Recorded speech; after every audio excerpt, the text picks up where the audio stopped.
Hello बच्चों, good morning.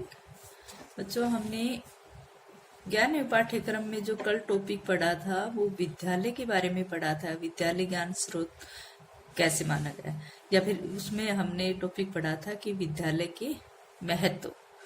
ठीक है, आज हम पढ़ेंगे विद्यालय व समाज के बारे में, यानी कि विद्यालय और समाज एक दूसरे से किस प्रकार संबंधित है और किस प्रकार से विद्यालय समाज की शिक्षा देने में ज्ञान के स्रोत की भूमिका निभाता है। आज का अपना टॉपिक है विद्यालय व समाज। विद्यालय और समाज। तो सबसे पहले हम देखते हैं कि विद्यालय और समाज का क्या संबंध है।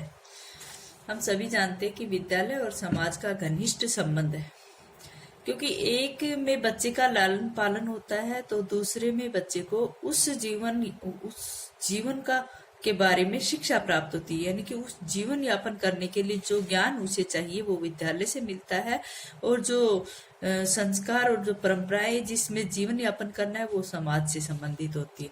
अतः उस समाज की मान्यताओं, उस समाज की आवश्यकताओं, या फिर लगा लो कि उस समाज में जीने के लिए उस व्यक्ति में कौन कौन सा ज्ञान होना चाहिए, किस तरह का कौशल होना चाहिए, किस तरह की आदतें होनी चाहिए, वो सब हमें विद्यालय से प्राप्त होती है। तो दोनों का आपस में घनिष्ठ संबंध है।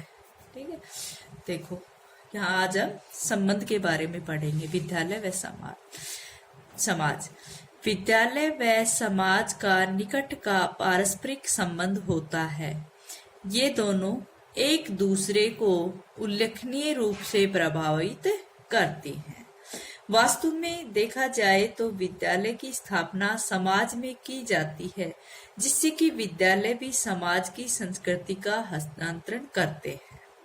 ठीक है बेटा, संस्कृति का परिमार्जन करते हैं और संस्कृति का चयन करते हैं। कौन? विद्यालय। विद्यालय समाज के भावी नागरिकों का निर्माण करने वाले प्रमुख साधन है। क्या कहा गया है कि विद्यालय जो है जो संस्कृति का परिमार्जन करते हैं, क्योंकि विद्यालय में ज्ञान प्राप्त करके हमें ये पता चल जाता है कि कौन सी परंपराएं, कौन से संस्कार सही, कौन से गलत, उचित अनुचित का ज्ञान हो जाते हैं। इसलिए माना जाए कि संस्कृति जो समाज में चल रही जो संस्कृति है उसका परिमार्जन करते हैं और फिर जो उचित है उसका चयन करते हैं। विद्यालय समाज के भावी नागरिकों का निर्माण करने वाले प्रमुख साधन हैं। देश के समाज के भावी नागरिकों का निर्माण करने वाले प्रमुख साधन हैं। ये समाज के क्षेत्र को सुधारते हैं, सामाजिक बुराइयों को दूर करते हैं तथा समाज को एक निश्चित दिशा प्रदान करते हैं। जो विद्यालय जो है वो सामाजिक बुराइयों को दूर करते हैं तथा समाज को एक निश्चित दिशा भी प्रदान करते हैं, क्योंकि ये संस्कृति का परिमार्जन करते हैं। विद्यालय में से ज्ञान प्राप्त करके ही तो संस्कृति का परिमार्जन करते हैं और फिर उसका चयन करते हैं, और विद्यालय समाज के भावी नागरिकों का निर्माण उसी प्रकार से करता है। ठीक है, फ्रैंकलिन के अनुसार इन्होंने समाज और शिक्षा का जो संबंध बताया एक परिभाषा के अंतर्गत बताया है। देखो समाज और विद्यालय का जो संबंध है वो देखो। फ्रैंकलिन के अनुसार समाज शिक्षा संस्थाओं को अपने सदस्यों में ऐसे ज्ञान, कौशल, आदतों का प्रसार करने एवं सुरक्षित रखने के लिए स्थापित करता है, जो उसके स्वयं के स्थायित्व एवं निरंतर विकास के लिए परम आवश्यक है। क्या स्पष्ट किया है इन्होंने कि जो समाज है वो शिक्षा संस्थाओं के रूप में उन सदस्यों का ज्ञान, कौशल और आदतों का प्रसार करने एवं उसको सुरक्षित रखने के लिए स्थापित करता है, जो उसके स्वयं के स्थायित्व और निरंतर विकास के लिए परम आवश्यक है।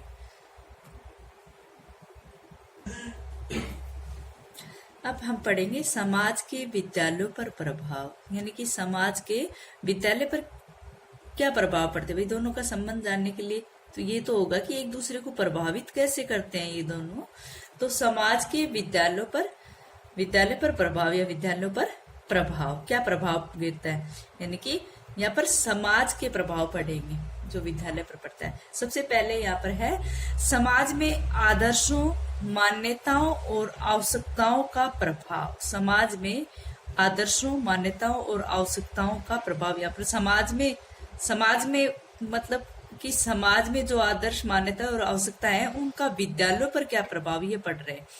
समाज में आदर्श, मान्यताओं और आवश्यकताओं का प्रभाव। तो समाज के अपने आदर्श होते हैं, सभी जानते हैं।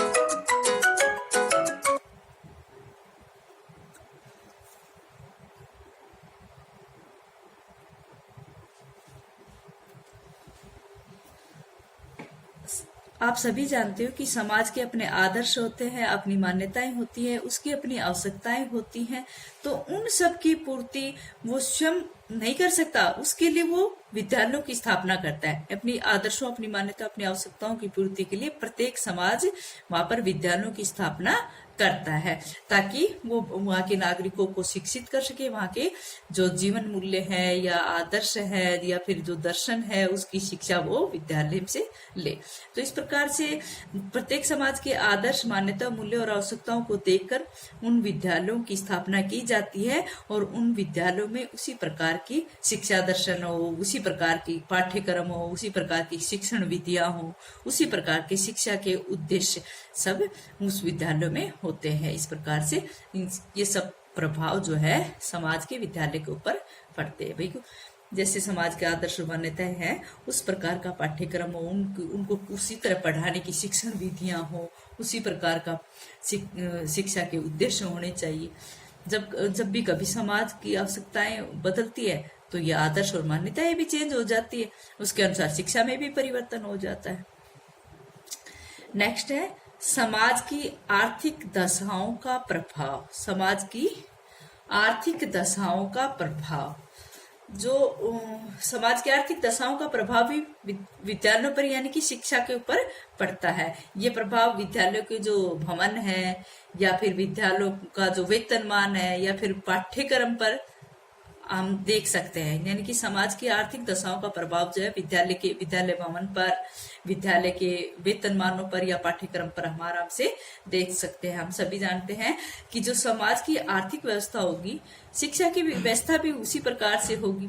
जैसे कई बार कृषि प्रधान देशों में, जो कृषि प्रधान देश है वहां पर कृषि की शिक्षा देने के लिए उन विद्यालयों में वो एक प्रकार की प्राविधि महाविद्यालय या फिर वैज्ञानिक विषयों के विद्यालय की शिक्षा अनिवार्य हो जाती है। ठीक है। नेक्स्ट है राजनीतिक दशाओं का प्रभाव। राजनीतिक दशाओं का प्रभाव, राजनीतिक दशाएं कैसे प्रभावित करती है भाई। जो राजनीतिक दशाएं, जैसे देश में ये माना जाता है कि जब पूंजीवादी देश थे वहां पर साम्यवादी शिक्षा की व्यवस्था थी जो बिल्कुल भिन्न प्रकार की थी। इस प्रकार राजनीति की व्यवस्था जो थी उसी के अनुसार शिक्षा की व्यवस्था वहां पर की जाती थी। यही कारण है कि पूंजीवादी देशों में तथा साम्यवादी देशों में शिक्षा की व्यवस्था बिल्कुल अलग थी। उनमें शिक्षा के उद्देश्य, शिक्षा का पाठ्यक्रम, अनुशासन, अध्यापक छात्र संबंध आदि सब कुछ उन चीजों से प्रभावित होता था। ठीक है। तो राजनीतिक कारणों से शिक्षा के उद्देश्य, पाठ्यक्रम, अनुशासन व्यवस्था या छात्र अध्यापक संबंध जो है वो सभी प्रभावित होते थे। जो लोकतांत्रिक राष्ट्रों में जो विद्यालय थे वहाँ की वातावरण, स्वतंत्रता, समानता, ये सब जो इन सब की स्थापना लोकतांत्रिक समाज में की गई थी। इसलिए राजनीतिक कारणों से इस सब चीजों को, इस शिक्षा पर भी प्रभाव पड़ता है। नेक्स्ट है समुदाय के गुण एवं दोषों का प्रभाव। समुदाय के गुण एवं दोषों का प्रभाव। प्रत्येक समाज है ना कुछ तो दोष गुण उसमें पाए जाते हैं जो प्रत्यक्ष या अप्रत्यक्ष रूप से शिक्षा को प्रभावित करते हैं। यानी कि प्रत्येक समाज के अंदर कुछ ना कुछ गुण व दोष पाए जाते हैं जो वहां की शिक्षा प्रणाली को प्रत्यक्ष या अप्रत्यक्ष रूप से प्रभावित करते हैं। ठीक है। इस सब को हम देखते हैं कि जैसे कई बार संकीर्ण भावना, जैसे धार्मिकता जो है, धार्मिकता के ऊपर लगा लो, या फिर जो धर्मगत विद्यालय होते हैं वो संकीर्ण भावनाओं को विकसित करते हैं। इस प्रकार का मतलब एक बार उदाहरण है। ठीक है। आगे अपना टॉपिक है विद्यालय का समाज पर प्रभाव। अब तक तो हमने पढ़ा था कि समाज किस प्रकार से विद्यालय को प्रभावित करता है, लेकिन अगले टॉपिक में क्या पढ़ रहे हैं हम, विद्यालय का समाज पर प्रभाव। यानी कि यहाँ पर विद्यालय समाज को प्रभावित कर रहा है, बात तो एक ही है, लेकिन किस प्रकार से शिक्षा जो है वो समाज से प्रभावित होती है और किस प्रकार समाज में किस तरह का परिवर्तन होता है शिक्षा के कारण। सबसे पहला इसका परिवर्तन है, इसका प्रभाव है कि समाज की संस्कृति पर प्रभाव। समाज की संस्कृति पर प्रभाव, भाई हम सभी जानते हैं कि प्रत्येक जो समाज होता है उसकी अपनी जो मान्यताएं होती है, आवश्यकताएं होती है, या फिर उसकी जो परंपराएं होती है, जो आदर्श होते हैं, वो एक पीढ़ी से दूसरी पीढ़ी में चले जाते हैं। यानी कि ये समझ लो कि समाज में अपने आप ऐसा परिवर्तन होता है। लेकिन अगर हम शिक्षित हैं तो उन चीजों में कुछ संशोधन कर सकते हैं। तो जो विद्यालय है वो समाज की संस्कृति को कैसे प्रभावित करेगा, एक तो उस संस्कृति के हस्तांतरण, जो उसमें परिवर्तन होगा उसको प्रभावित करेगा, ठीक है। दूसरा उस संस्कृति का परिशोधन करेगा। परिशोधन यानी उसमें अगर कोई खामियां हैं तो उसको क्या करेगा, वो सुधारेगा, ठीक है। और तीसरा उसमें क्या करेगा कि उस संस्कृति का चयन करेगा। भाई एक पीढ़ी से दूसरी पीढ़ी में सारे आदर्श, सारे गुण, परंपराएं तो आ गई, लेकिन फिर भी अगर उसमें जो उचित है उसको हम स्वीकार कर लेते हैं, लेकिन जो सही नहीं है, जो अनुचित है, उसको हम त्याग देते हैं। इसलिए समाज की संस्कृति पर ये प्रभाव देखे गए हैं। जो विद्यालय है वो समाज की संस्कृति को 3 तरह से प्रभावित करता है। एक तो उस संस्कृति को हस्तांतरित करने में, उसको परिवर्तित करने में, दूसरा उस संस्कृति का परिशोधन करता है, और तीसरा उस संस्कृति को चयन करने में भी वो हमारे यहाँ सहयोग करता है। नेक्स्ट जो प्रभाव है वो है समाज की आवश्यकताओं व मांगों की पूर्ति। विद्यालय जो है वो समाज की आवश्यकताओं व मांगों की पूर्ति करता है। विद्यालयों में दी जाने वाली शिक्षा इस प्रकार की हो कि वो समाज की आवश्यकताओं तो मांगों को पूर्ण करे। विद्यालय समाज की जो आवश्यकताएं हैं, जो मांगों की पूर्ति करता है, इतना ही नहीं, उसकी आवश्यकता पड़ने पर समाज की उन आवश्यकताओं, उन मांगों में वो सुधार भी करता है, उन मांगों में वो संशोधन का कार्य भी करता है। यानी कि जैसे जैसे समाज की आवश्यकता है, जैसी उसकी डिमांड है, उस प्रकार की एजुकेशन शिक्षा विद्यालय देता है। लेकिन जब आवश्यकता पड़ती है तो उसमें परिशोधन भी वो करता है, यानी कि उन कार्यों में वो सुधार भी करता है। नेक्स्ट है समाज के भावी स्वरूप का निर्धारण। भावी स्वरूप जो सामने आने वाला है, समाज के भावी स्वरूप का निर्धारण विद्यालय करता है। भावी सूत्र का निर्माण करता है विद्यालय। जो समाज की आवश्यकताएं, मूल्य, आदर्श जो भी है वो बदलते रहते हैं, उन्हीं के साथ विद्यालय भी बदलते रहते हैं। किंतु जब विद्यालय ये देखता है कि सामाजिक परिवर्तन समुचित नहीं है तो वो क्या करेगा, उस संस्कृति के अनुरूप नहीं होगा, वो सामाजिक नियंत्रण की कोशिश करेगा और परिवर्तन को रोकेगा। विद्यालय समाज के परिवर्तन को रोकेगा, ठीक है। समाज के भावी स्वरूप का निर्धारण करेगा, जो सही होगा उसका निर्धारण करेगा, ठीक है। नेक्स्ट है समाज की आर्थिक उन्नति।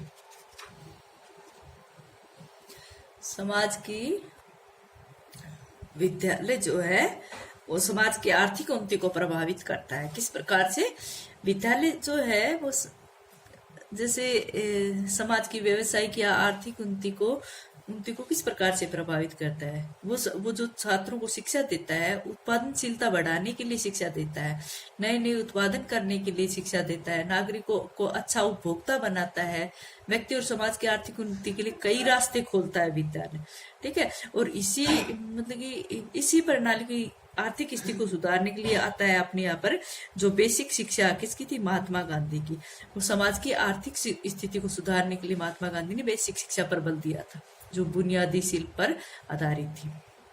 और इसी प्रकार से माना जाता है कि जापान, जर्मनी, रूस, अमेरिका जैसे कई राष्ट्र हैं जहां अल्प समय में शिक्षा के द्वारा अच्छी एवं सफल उन्नति की गई है। ये माना जाता है कि वहां पर शिक्षा के माध्यम से ही इतनी अधिक उन्नति होती है, ठीक है।